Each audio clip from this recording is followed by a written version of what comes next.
Nominal transaksi kris di Aceh tembus 1,98 triliun.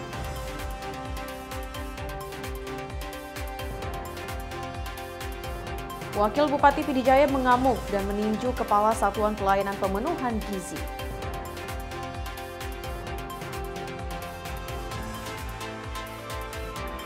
Bongkahan batu giok kembali ditemukan di kawasan pegunungan Kabupaten Nagan Raya.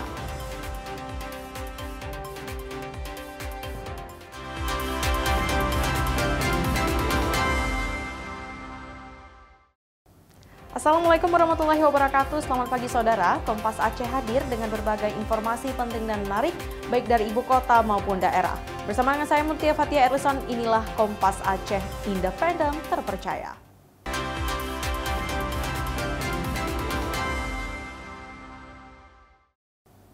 Baik saudara, kita mulai dengan informasi yang pertama. Penggunaan pembayaran digital di Aceh terus menunjukkan tren positif. Data terbaru Bank Indonesia perwakilan Aceh mencatat jumlah transaksi menggunakan kris terus meningkat tajam hingga triliunan rupiah. Kondisi ini menandakan masyarakat Aceh semakin cepat beradaptasi dengan era ekonomi digital. Catatan penggunaan pembayaran digital kris di Aceh menunjukkan tren peningkatan. Sampai September 2025, penggunaan kris di Aceh mencapai 698.000 lebih. Merchant pun tumbuh sebanyak 230.000 lebih yang sebagian besar adalah pelaku UMKM. Sedangkan volume transaksi kris di Aceh mencapai 18,35 juta kali dengan jumlah nominal 1,98 triliun.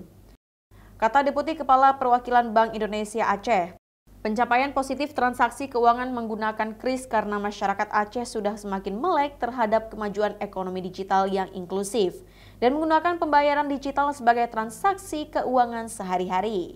Transaksi kita kalau jumlahnya atau frekuensinya sudah mencapai 18,35 juta dengan nilai nominal hampir 2 triliun rupiah sampai September 2025. Tentunya penyebabnya adalah salah satunya kita cukup gencar ya untuk memasyaratkan, Bank Indonesia ya bersama pemerintah cukup gencar memasyaratkan transaksi digital ini, karena lewat transaksi digital kita selalu sampaikan bahwa di balik transaksi digital ada kemudahan.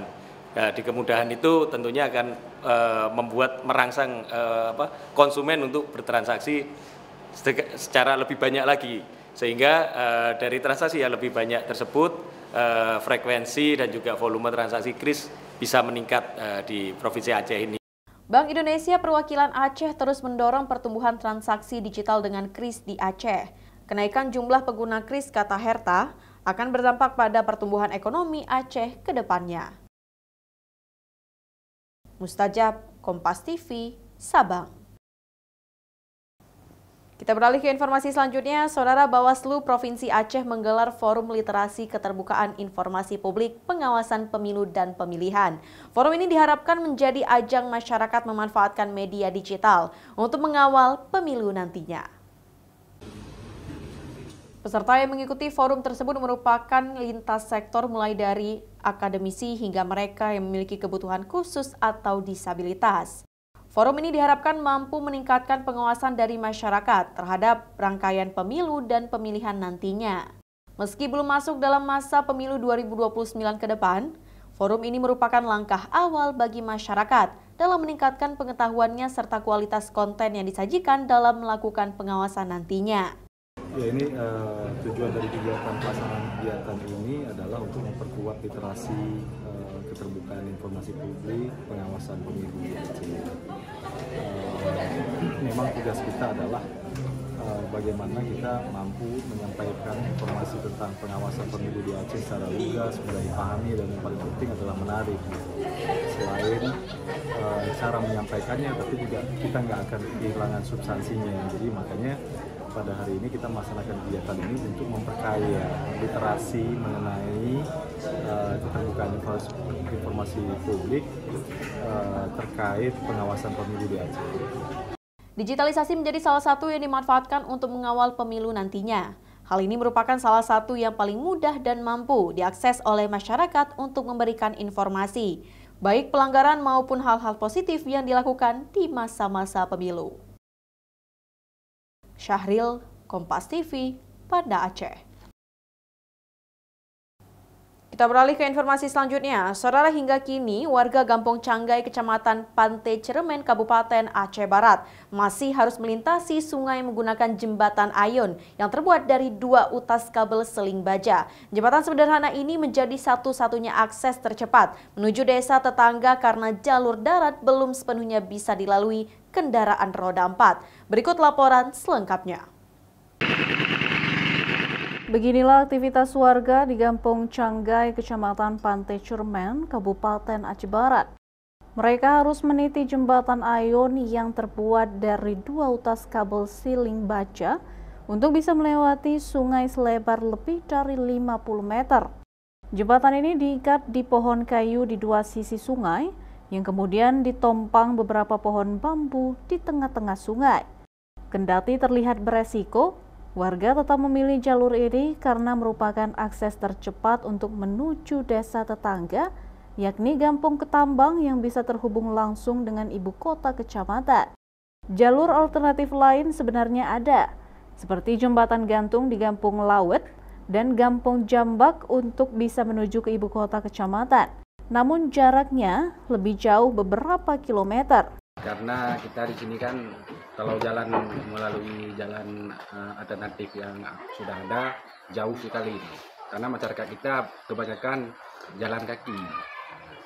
Makanya kalau orang yang tua-tua yang udah lanjut lebih baik pakai jalan pintas saja.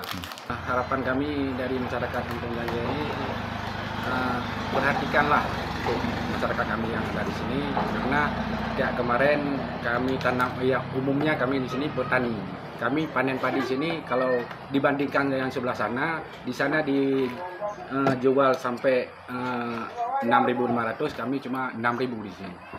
Teguh Sulaiman, Kecik Gampong Canggai mengatakan, selama ini warga masih pakai jembatan ayun karena lebih dekat dan berharap adanya pembangunan jembatan baru bisa segera selesai supaya warga lebih mudah dan aman melewati sungai.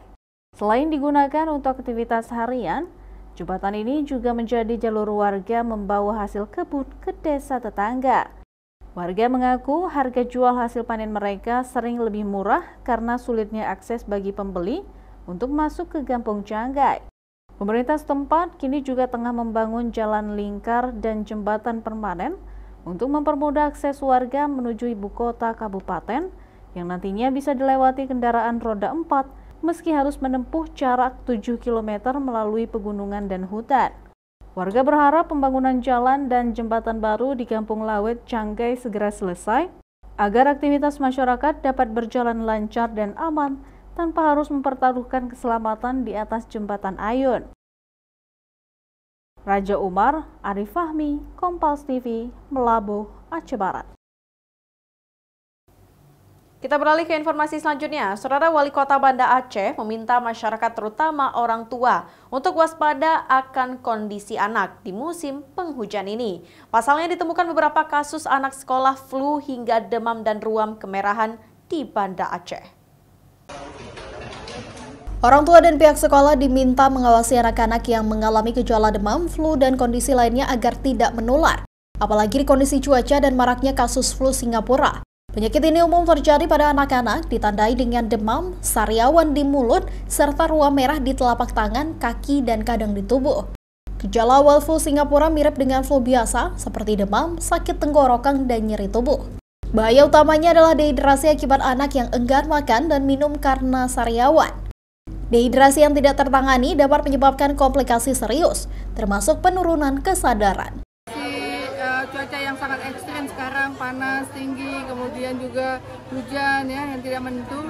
Ya orang tua terutama benar-benar bisa melakukan pengawasan kepada anak-anaknya. Makanan-makanan yang artinya mengundang untuk bisa terjadi penyakit yang gorengan, minyak yang berganti terus digunakan, kemudian juga dalam suasana yang seperti itu anak-anak harusnya bisa lebih banyak di dalam rumah, tidak di luar rumah. Nah ini harapannya adalah dimulai dari keluarga dulu, lingkungan dulu untuk bagaimana menjaga anak-anaknya. Makanan yang bergizi ini juga penting diperhatikan.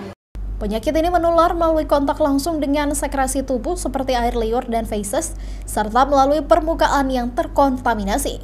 Saat ini Dinas Kesehatan Kota Banda Aceh serta fasilitas kesehatan lainnya juga diminta melapor jika menemukan kasus tersebut agar dapat ditangani secara serius oleh petugas kesehatan. Syahril, Kompas TV, Banda Aceh.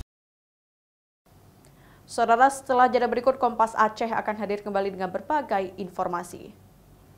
Bongkahan batu giok kembali ditemukan di kawasan pegunungan Kabupaten Nagan Raya.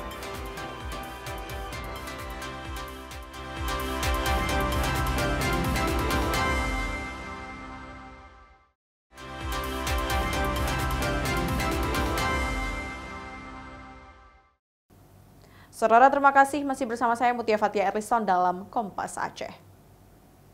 Lakukan sidak ke dapur makan bergizi gratis di Kecamatan Tringgading, Wakil Bupati Pidijaya mengamuk dan meninju Kepala Satuan Pelayanan Pemenuhan Gizi. Inilah rekaman CCTV di lokasi dapur makanan bergizi gratis di Kecamatan Tringgading, Pidijaya, Aceh. Dalam rekaman itu terlihat Wakil Bupati Pidijaya Hasan Basri tiba di lokasi dapur MBG, berbincang dengan petugas SPPG dengan suasana penuh emosi. Kemudian tiba salah satu petugas yang merupakan kepala SPPG kecamatan setempat dan Wakil Bupati langsung menghampirinya dan langsung meninju wajah korban. Aksi kekerasan itu terjadi pada Kamis pagi kemarin. Tak hanya meninju kepala SPPG, Wakil Bupati juga mengamuk kepada seluruh pekerja di dapur MBG. Peristiwa ini terjadi diduga akibat kondisi nasi di dapur MBG dingin, sehingga Wakil Bupati itu mengamuk sehingga mengacak-acak makanan di dapur MBG. Akibat kejadian itu, Kepala SPPG juga sempat dilarikan ke puskesmas tempat untuk mendapatkan perawatan. Buntut premanisme Wakil Bupati Pidijaya, Badan Gizi Nasional telah membawa kasus itu ke kepolisian. Zikri Maulana, Kompas TV, Pidijaya. Kita beralih ke informasi selanjutnya. Saudara, Komisi Independen Pemilihan KIP Kota Banda Aceh melaksanakan sosialisasi pendidikan pemilih pemula kepada siswa SMA di Kota Banda Aceh. Program pencedah ini mengajak siswa agar bijak dan cakap memilih dalam pemilu mendatang. Melalui program pencedah pemilih unggul cerdas dalam memilih, KIP Kota Banda Aceh melakukan sosialisasi kepada pemilih pemula yang ada di Kota Banda Aceh. Pendidikan pemilih pemula itu dilakukan dengan cara berkesinambungan ke sekolah-sekolah tingkatan SMA di Banda Aceh. KIP Kota Banda Aceh menghadirkan sejumlah narasumber dari kalangan pemerintahan, LSM, praktisi, dan akademisi untuk menyampaikan materi tentang kepemiluan. Program pencedah tersebut dilahirkan agar pemilih pemula di Kota Banda Aceh menjadi pemilih yang cerdas dan berintegritas, sehingga pelaksanaan pemilu yang akan datang akan menjadi lebih baik. Pemilih unggul, cerdas dalam memilih. Ini program ini untuk melakukan edukasi pemilih, terutama sasarannya kepada pemilih pemula. Ini kegiatan ini telah kita lakukan di beberapa sekolah yang ada, itu di SMA Negeri 1 Kota Banda Aceh. Kemudian hari ini kita mengunjungi sosialisasi kegiatan ini di MAN 3 Ruko, dan kita nantinya juga akan beberapa sekolah lainnya seperti di sekolah Hajar Arafan misalnya dan lain-lainnya. Ini sangat luar biasa bagi kami dan kami sangat berterima kasih di mana kegiatan ini sangat bermanfaat untuk pengembangan ilmu dan wawasan kepada siswa-siswi kami yang insya Allah kedepannya akan menggunakan hak pilihnya. Hari ini informasi yang didapatkan ini sangat bermakna kepada mereka karena benar-benar informasi terkait bagaimana cara memilih yang cerdas, memilih yang benar sesuai dengan hati nurani ini tentu tersampaikan. Pihak sekolah menilai dengan adanya program ini siswa bisa menjadi motor atau penggerak yang bisa menyebarkan informasi dan pengetahuan yang penting tentang kepemiluan. Nova Misdayanti, Kompas TV, Banda Aceh. Kita beralih ke informasi selanjutnya. Saudara, pemerintah Kota Banda Aceh menegaskan bahwa pada prinsipnya tidak menutup ruang ekspresi bagi para seniman dan budayawan untuk menyelenggarakan kegiatan pertunjukan seni dan budaya di Kota Banda Aceh. Pernyataan ini disampaikan juru bicara pemerintah Kota Banda Aceh, Tommy Mukhtar, saat menanggapi pertanyaan media terkait pembatalan konser slang yang sempat menjadi perbincangan. Secara prinsip, pemerintah kota tidak menutup ruang ekspresi untuk kawan-kawan seniman dan budayawan dalam melaksanakan pertunjukan kesenian. Terkait konser slang yang batal, Pemko Banda Aceh melalui Dinas Penanaman Modal dan Pelayanan Terpadu Satu Pintu (DPMPTSP) selaku instansi yang mengurusi perizinan sudah mengeluarkan izin penyelenggaraan kegiatan tersebut. Namun pelaksanaan kegiatan semacam ini juga melibatkan beberapa instansi lain di luar kewenangan Pemko, seperti izin tempat dan izin keramaian yang dikeluarkan pihak kepolisian hingga tingkat Polda. Secara prinsip, pemerintah kota kita tidak menutup ruang ekspresi untuk kawan-kawan seniman budayawan dalam melaksanakan event-event pertunjukan tersebut. Jadi termasuk yang konser slang kemarin, pemerintah kota juga melalui Dinas DPMPTSP perizinan sudah mengeluarkan izin terkait pelaksanaan tersebut. Namun dalam pelaksanaan kegiatan ini kan ada beberapa instansi juga yang terlibat, masuk Pemko, terus ada izin keramaian dari kepolisian sampai ke Polda, dan juga termasuk izin tempat. Itu kan sudah di luar ranah Pemko, artinya secara aturan yang berlaku, pemerintah kota sudah mengeluarkan izin ke penyelenggara kegiatan dan juga meminta ke penyelenggara kegiatan untuk mematuhi aturan dan ketentuan yang berlaku secara pemerintah. Jadi harapan kami ke depan pada kawan-kawan pelaku kegiatan, event organizer, ya ikuti aja aturannya. Buktinya kan setelah 1 hari setelah itu kan ada kegiatan pertunjukan lagi di Taman Budaya Last Jam. Insya Allah alhamdulillah aman sampai selesai kan. Jadi pemerintah Kota Banda Aceh khususnya tidak pernah menutup ruang ekspresi untuk kawan-kawan muda dalam berkegiatan di Kota Banda Aceh. Sesuai aturan yang berlaku, Pemko telah menerbitkan izin kepada pihak penyelenggara atau IO dengan ketentuan wajib melampirkan surat penanggung jawab kegiatan dan izin keramaian dari kepolisian. Seluruhnya telah dipenuhi sebelum izin Pemko keluar. Hal tersebut menanggapi anggapan bahwa Pemko Banda Aceh disudutkan atas pembatalan tersebut. Syahril, Kompas TV, Banda Aceh. Kita beralih ke informasi selanjutnya. Saudara, memperingati Hari Ekonomi Kreatif Nasional, kolaborasi pemerintah bersama Gramedia, DPW Gerakan Ekonomi Kreatif Nasional Aceh dan Kompas TV Aceh menggelar Banda Aceh Aircraft Week 2025. Ajang ini sebagai wadah pelaku ekonomi kreatif menunjukkan hasil produk mereka ke masyarakat. Banda Aceh Aircraft Week ini menjadi momentum para pelaku usaha ekonomi kreatif menunjukkan bakat mereka dan produk yang dihasilkan kepada publik. Banyak usaha kreatif di Banda Aceh, mulai dari produk kuliner hingga hasil karya anak-anak Aceh yang punya potensi bagus yang mampu bersaing dengan produk aircraft lain di Indonesia. Pemerintah Kota Banda Aceh menilai salah satu kunci keberhasilan ekonomi kreatif ini adalah kolaborasi semua pihak mendukung terciptanya ekosistem ekonomi kreatif yang melibatkan semua pihak dan mendukung setiap program-program berorientasi ekonomi kreatif. Ekonomi kreatif ini kan kalau istilahnya usaha yang seksi, ya, usaha yang memang sangat membangkitkan ekonomi, juga dari UMKM sehingga sudah naik kelas, itu kan sudah menjadi ada tren sudah menjadi ekonomi kreatif. Jadi ekonomi kreatif ini bukan dari kabupaten kota juga, tapi juga memang dari nasional sudah sangat berkembang, sehingga ada sekarang ini dari Kementerian Ekonomi Kreatif. Sementara DPW G-Crafts Aceh, Sunil Iqbal mengapresiasi Banda Aceh Aircraft Week sebagai wadah pelaku usaha kreatif dan mendukung dilaksanakan dan diperluas agar pelaku usaha kreatif lainnya bisa tampil di ajang serupa. Ya, alhamdulillah Aceh sudah mulai menyambut ya Hari Ekonomi Kreatif. Berarti artinya Aceh itu udah update ya dan siap memeriahkan Hari Ekonomi Kreatif. Ya, kita harus saling berkolaborasi, saling support teman-teman kita agar bersinar di nasional maupun insya Allah di internasional. Banda Aceh Grafik berlangsung di halaman depan toko buku Gramedia Banda Aceh hingga 30 Oktober mendatang.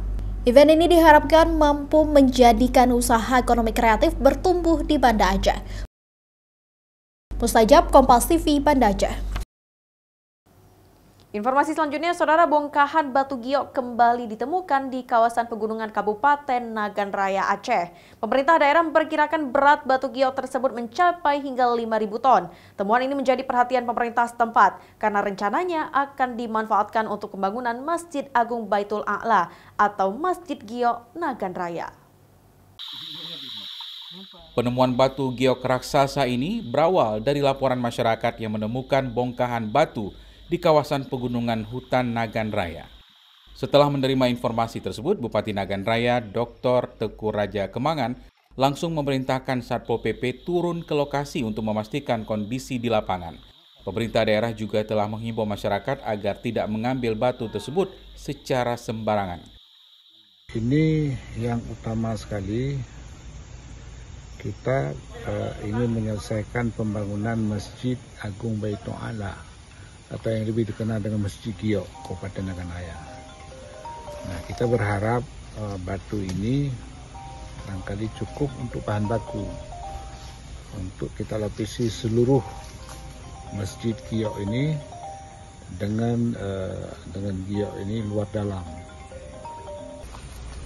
Jenis batu ini jet atau giok. Saya baru-baru ini ke Amerika dan pulang dari Amerika singgah di Hong Kong. Saya membawa itu sampel batu kita, kemudian saya tanyakan di Hong Kong, ini jenis batunya apa? Dijawab ini jet. Jadi ini jelas, batu kita ini giok. Rencananya batu giok itu akan digunakan sebagai bahan pelapis Masjid Agung Baitul A'la yang dikenal juga sebagai Masjid Giok Nagan Raya. Pemerintah daerah berharap temuan ini bisa mencukupi kebutuhan material untuk melapisi seluruh bagian masjid, baik di luar maupun di dalam. Di Kabupaten Nagan Raya sudah lama dikenal sebagai penghasil batu giok terbaik di Indonesia. Bahkan beberapa waktu sebelumnya, Bupati Nagan Raya pernah membawa sampel batu giok ke luar negeri. Berdasarkan hasil pengecekan di Hong Kong, batu-batu yang ditemukan di hutan Nagan Raya merupakan jenis batu jetstone, salah satu batu giok berkualitas tinggi yang memiliki nilai ekonomi cukup besar. Dengan potensi hingga ribuan ton, batu giok ini diharapkan tidak hanya menjadi simbol keindahan Masjid Giok, tapi juga mampu memberikan manfaat ekonomi bagi masyarakat Nagan Raya. Raja Umar, Arif Fahmi, Kompas TV, Melabuh, Aceh Barat.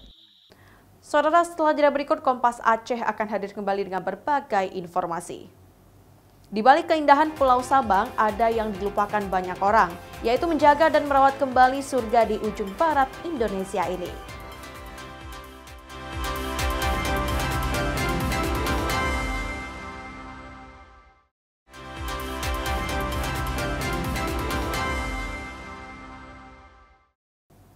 Saudara, terima kasih masih bersama saya Mutia Fatia Erlison dalam Kompas Aceh. Bagi seorang nelayan, bahan bakar jadi kebutuhan utama. Namun perjuangan mereka mendapatkan bahan bakar melaut itu pun menemui banyak tantangan. Mulai dari ketersediaan hingga akses mendapatkan solar subsidi. Bahkan, tak jarang memicu masalah sosial. Namun di sisi lain, peruntukan BBM subsidi ini perlu diatur agar tepat sasaran, baik syarat mendapatkannya maupun distribusinya. Ketersediaan dan akses mendapatkan solar menjadi perhatian serius nelayan saat ini. Bila solar sulit dicari, berdampak langsung ke nelayan. Mereka tidak bisa melaut hingga berpengaruh pada ekonomi keluarga. Menyiasati kelangkaan bahan bakar subsidi ini, tak jarang nelayan saling meminjam solar, bahkan kerap bergabung satu kapal dengan nelayan lain yang memiliki stok solar. Seperti cerita Zulkarnain, nelayan asal desa Lambadahlo, Aceh Besar. Bersama 300-an nelayan lain merasakan langsung dampak kelangkaan solar hingga tidak bisa melaut. Nelayan di sini membeli solar subsidi di SPBU yang ditunjuk pemerintah. Zul pun membeli solar sesuai prosedur dan memegang semua rekomendasi yang dibutuhkan sebagai syarat mendapat solar subsidi itu. Kadang-kadang kami ini solarnya susah. Paling-paling mancing pinggir-pinggir sini. Habis minyak 10 liter, 15 liter, 5 liter mancing gurita. Nggak bisa kami memburu itu ikan yang banyak, nggak bisa. Kadang-kadang kami perlu minyak 1 cirgen, 2 cirgen. Harus urus pas kecil, BPKP, NPWP, Rekom dari Panglima Lau. Pokoknya persyaratan banyak. Sehingga dikeluarlah Rekom kayak gini, Bang. Dan ada barcode. Tapi walaupun ada surat-surat ini, susah juga mungkin dapat minyak kami, Bang. Kata otoritas pelabuhan perikanan Lambadalo, nelayan di sini membeli solar di 2 SPBU yang ditunjuk. SPBU Lamnga di Aceh Besar dan SPBU Trinanda Jaya Energi di Banda Aceh. Di 2 SPBU itu, solar paket dealer nelayan ditempatkan. Artinya nelayan membeli solar di SPBU itu menggunakan jerigen dengan harga Rp6.800 per liter, dengan kuota solar yang diberikan per bot sebanyak 50 liter sehari. Nelayan menunjukkan rekom dari pengelola pelabuhan perikanan berdasarkan surat rekomendasi dari Dinas Kelautan dan Perikanan setempat, serta lewat pencatatan digital dengan QR Code ke SPBU.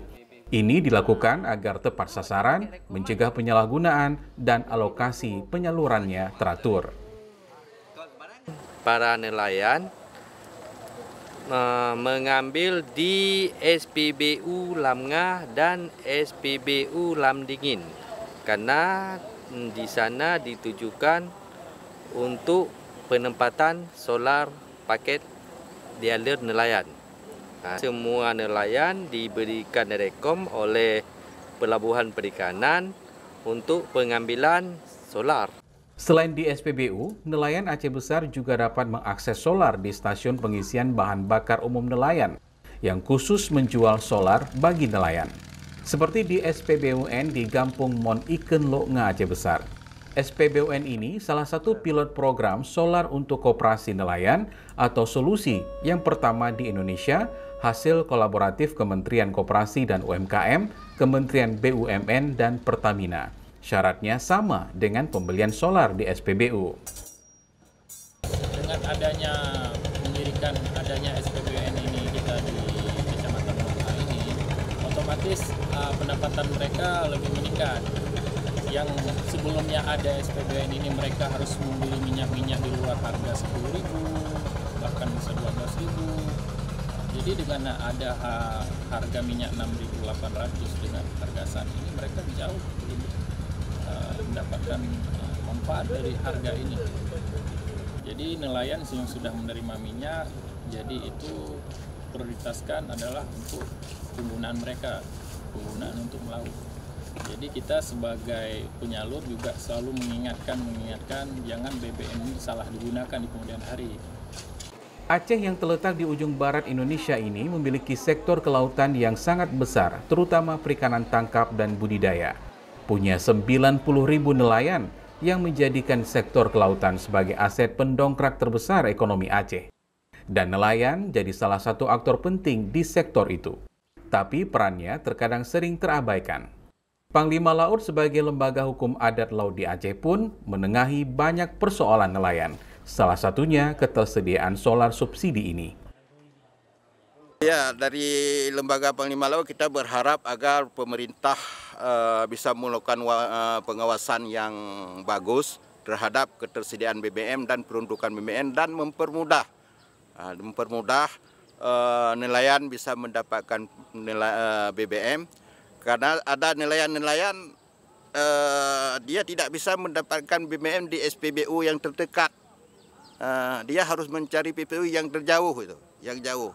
Nah, itu yang sulitnya, itu perlu diperhatikan, perlu pengawasan dan perlu pengaturan yang bagus oleh pemerintah. Ketersediaan solar subsidi baik di SPBU maupun SPBUN menjadi jalan terang bagi nelayan mendapatkan bahan bakar untuk mereka melaut. Tujuannya memperoleh hasil laut sebagai rezeki yang mereka bawa pulang untuk keluarga di rumah. Mustajab, Kompas TV, Aceh Besar. Kita beralih ke informasi yang lain. Saudara, berada di ujung barat Indonesia, Provinsi Aceh dikenal dengan sumber daya alam dan wisata baharinya. Salah satunya adalah Pulau Sabang. Keindahan Laut Sabang menyimpan sejuta pesona. Namun, di balik keindahannya ada yang dilupakan banyak orang, yaitu menjaga dan merawat kembali surga di ujung barat Indonesia ini.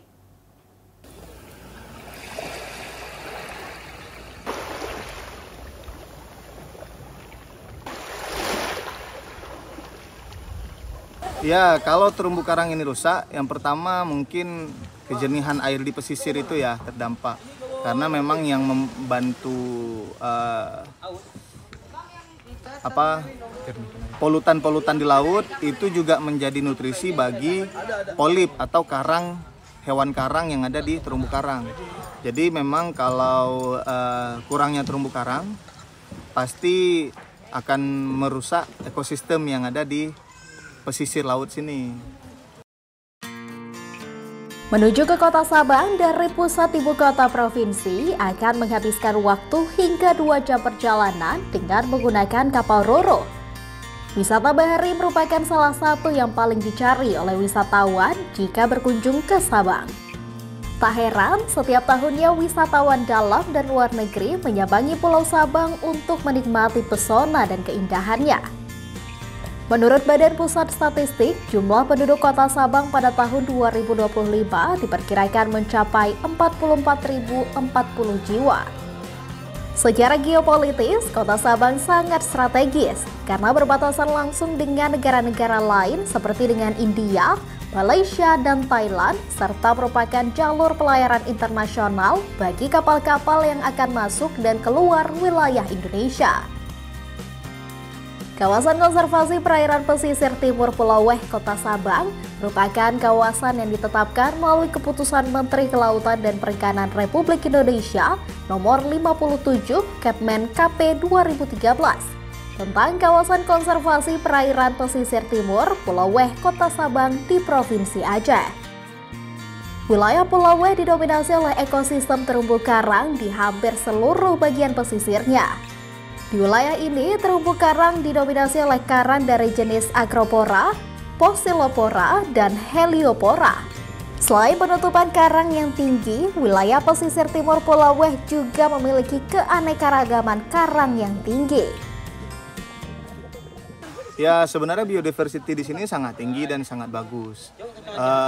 Bahkan hampir 40% keragaman terumbu karang di Sabang ada di kawasan ini, menurut jurnal penelitian itu. Tapi ya kondisi hari ini sudah mengalami banyak penurunan.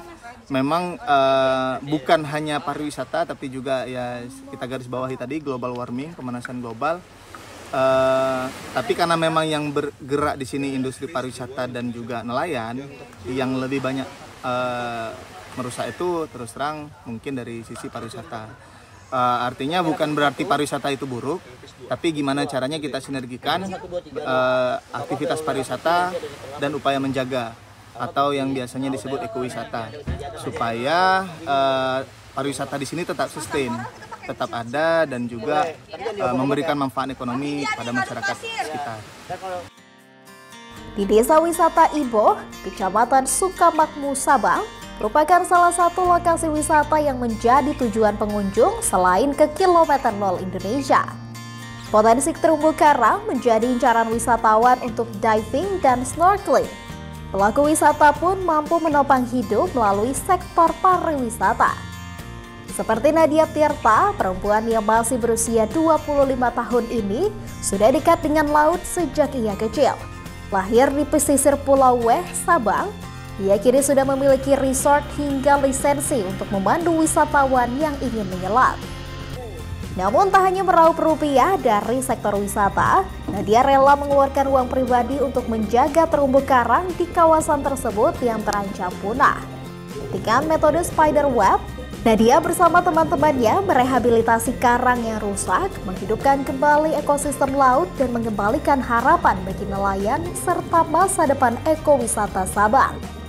Nadia mewarisi semangat konservasi dari mendiang ayahnya, mengubah keputusasaan menjadi aksi nyata. Sejak 2019, ia menciptakan rumah baru bagi karang yang rusak. Ini adalah upaya yang dimulai oleh keluarganya setelah bencana tsunami Aceh. Prosesnya tidak sederhana, Mereka merangkai besi menjadi modul berbentuk jaring laba-laba, melapisnya dengan resin anti karat, lalu menaburi pasir laut agar bibit karang dapat menempel dan tumbuh. Jadi pada transplantasi kali ini kita menggunakan metode web spider, itu jaring laba-laba, di mana media yang dipakai, yang digunakan adalah dari rangka besi. Kita menggunakan besi R10 agar kokoh, kemudian kita las menyerupai rangka laba-laba, jaring laba-laba. Nah, untuk pada saat proses peletak penanamannya itu, media ini kita bawa ke Pulau Rubiah menggunakan bot. Kita dari pantai depan Dev Center ya tidak terlalu jauh untuk ke Pulau Rubiah, hanya tidak sampai dalam 2 menit. Media kita bawa, kita letakkan ke dalam laut, bantu oleh para divers, karena media kita banyak. Nah, kemudian sampai di bawah kita susun terlebih dahulu, kemudian baru bibit karang yang sudah kita ambil kita letakkan ke rangka, kemudian baru kita kabel tis, kita ikat dengan kabel tis. Nah, sisa kabel tis kan ada tuh yang ujungnya, itu kita potong agar tidak kemudisan. Setelah siap, modul-modul ini dibawa ke dasar laut Iboh dengan kedalaman 8 hingga 10 meter. Bibit karang lokal yang diambil tak jauh dari lokasi penanaman kemudian diikat satu persatu pada modul besi. Pemantauan transplantasi dilakukan secara berkala, yaitu 1, 3, 6 bulan, dan 1 tahun pasca penempatan modul. Namun, tingkat keberhasilan hidup karang belum terukur akibat fenomena bleaching akibat kenaikan suhu laut tahun lalu. Data penelitian dari Universitas Syah Kuala dan Balai Konservasi Sumber Daya Alam Aceh menunjukkan tutupan karang hidup di beberapa titik perairan Sabang masih berkisar antara 40 hingga 65%, tergolong sedang hingga baik. Namun di lokasi lain, terutama di sekitar pantai wisata, tutupan karang hidup menurun hingga di bawah 30% akibat tekanan aktivitas manusia. Ya, nah ini kan tadi saya katakan kan faktor kerusakannya tadi ada 2 kan, ada alami sama manusia ya. Nah kalau kita di Indonesia itu salah satu faktor terbesar itu manusia. Nah yang paling mungkin kita intervensi ini manusianya. Jadi mungkin mengurangi tadi misalnya penggunaan alat tangkap yang merusak gitu kan. Karena ikan karang ini kan ikan-ikan mahal. Jadi tadi kan terumbu karang dia ada ikan-ikan yang hidup di sana, itu ikan-ikan mahal biasanya, ikan kerapu, ikan kakap, ikan target nelayan. Nah biasanya untuk nangkap kita dipakai cara yang tidak ramah lingkungan tadi. Nah kalau kita bisa memberikan alternatifnya, cara tangkapnya jangan lagi pakai alat tangkap yang merusak, itu ya jadi kita bisa menangkap ikan tapi dengan tidak merusak karang ya. Jadi faktor manusia ini kita harus lebih kurangi lah kerusakan yang disebabkan oleh manusia. Tapi kalau yang alam tadi juga ada, nah yang paling masif kerusakan dari alam itu yang tadi perubahan iklim, pemanasan global. Jadi kalau itu kayaknya agak susah kita cegah secara lokal ya. Cegahnya harus secara global. Jadi misalkan penyebab pemanasan global itu kan polusi ya misalnya kan, terus juga efek rumah kaca gitu kan. Nah itu kan nggak bisa cuma orang Banda Aceh ya atau orang Sabang aja, itu kan harus seluruh dunia. Nah jadi kalau itu kita bisa mengurangi itu, karang ini bisa bertahan, bisa hidup lebih lama lah. Risiko besar memang bisa menjadi keuntungan yang besar di baliknya. Namun kegigihan Nadia dan teman-teman pelaku pariwisata di Pulau Weh menggerakkan Pertamina untuk hadir dengan program CSR-nya. Harapannya sederhana, merawat bersama surga di ujung barat Indonesia untuk masa depan negeri. Dan kita juga melihat bahwa di sini ada potensi dari riset tersebut, ada potensi terumbu karang yang sangat bagus untuk kita jadikan bagian dari konservasi. Selain itu sekitar 20 tahun yang lalu kan di sini juga terimbas dari tsunami yang tentunya juga berdampak pada terumbu karang yang ada di dalam laut. Kita mencoba menjadi bagian dari pemulihan terumbu karang yang terdampak tersebut. Harapannya dengan kita ikut melestarikan terumbu karang di garis terluar Indonesia ini, kita juga bisa turut melestarikan terumbu karang yang ada di lokasi-lokasi lainnya. Wisata bahari menjadi salah satu sektor pariwisata yang paling dikenal di Pulau Sabang. Kekayaan alam hingga bawah lautnya mampu membawa nama Kilometer Nol Indonesia ke pelosok negeri hingga mancanegara. Sosok seperti Nadia dan teman-temannya menjadi objek penting masa depan surga di ujung barat Indonesia. Apalagi hadirnya peran pemerintah di dalamnya yang mendukung hal-hal positif yang dilakukan generasi muda dari ujung barat Indonesia. Syahril, Kompas TV, Sabang, Aceh. Saudara, informasi tadi mengakhiri beragam informasi yang dapat kami sajikan dalam Kompas Aceh hari ini. Anda dapat menyimak tayangan Kompas TV Aceh setiap hari Senin sampai Jumat pada pukul 6.30 waktu Indonesia Barat, serta siaran via channel YouTube di Kompas TV Aceh Independen Terpercaya. Saya Mutia Fatia Ersan mewakili tim redaksi mohon pamit undur diri. Terima kasih. Wassalamualaikum warahmatullahi wabarakatuh.